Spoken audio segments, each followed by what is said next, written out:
여러분, 요즘 해외 주식 좀 하시나요? 그럼 원달러 환율 눈여겨보셔야 할 텐데요. 최근 국제유가가 오르면서 글로벌 인플레이션이 길어질 수도 있다는 전망이 나오고 있습니다. 그래서 안전하게 달러를 선호하는 심리가 강해지면서 원달러 환율이 덩달아 상승세를 보이고 있어요. 저번 달 12일에는 장중 1204원까지 올랐습니다. 그런데 북한의 원달러 환율은 어떨까요? 김정은 국무위원장 집권 이후 북한 시장의 물가 및 환율은 2012년 하반기 한 차례 급등한 이후에 비교적 안정세를 유지했어요. 북한의 공식 환율은 지난 10년 동안 달러당 100원을 유지했는데요. 민간 환전상에서 결정되는 비공식 환율은 조금 다릅니다.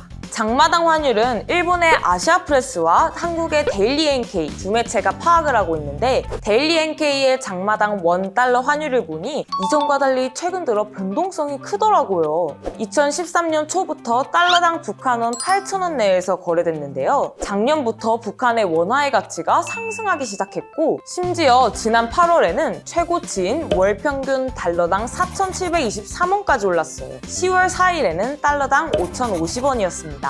보통 그 나라의 경제 사정이 어려워지면 해당 국가의 화폐 가치가 떨어지는 것이 일반적이죠. 북한은 코로나19 확산 이후 지금까지 접경지역 봉쇄가 계속되고 있고 국제사회의 대북 제재로 경제난을 겪고 있는데요. 2017년에서 19년 사이 북한 주민의 가계소득은 3년 전과 비교해 25%나 줄었고, 제재의 충격을 가장 적게 받는 시멘트 산업, 지난해 생산량이 크게 줄었대요. 이런 경제적 타격에도 불구하고 이상하게 북한의 원 가치는 오르고 있는 거죠.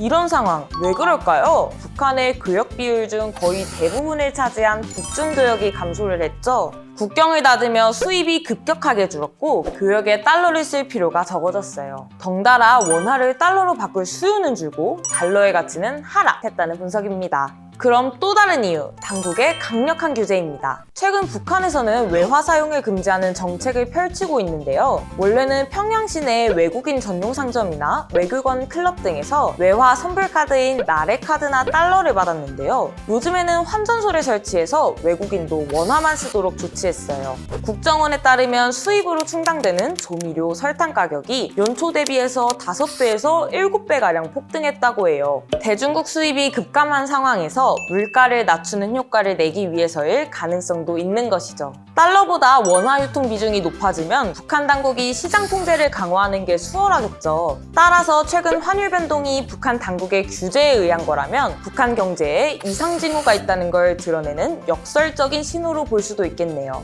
그 원인이 무엇이든 간에 시장 지표의 변동성이 심화된다는 건 거래의 불확실성을 높입니다. 이는 자원 배분의 효율성을 저해하고 결국 모든 경제 주체들에게 부정적인 영향을 미칠 수 있어요. 코로나 이후 계속해서 안정된 원달러 환율을 유지했는데 올 하반기 들어서 이례적인 추세를 보이는 건 북한 경제를 앞으로 주목해서 지켜봐야 할 시그널 같은데요. 북한 시장의 물가, 환율 데이터는 북한 당국이 체계적으로 조사한 자료가 아닙니다. 국제기구에 제출한 문건도 북한 현실을 파악하기에는 매우 제한적이죠. 북한 경제 흐름을 파악할 수 있는 공식적인 통계 자료가 공개되면 참 좋을 것 같습니다.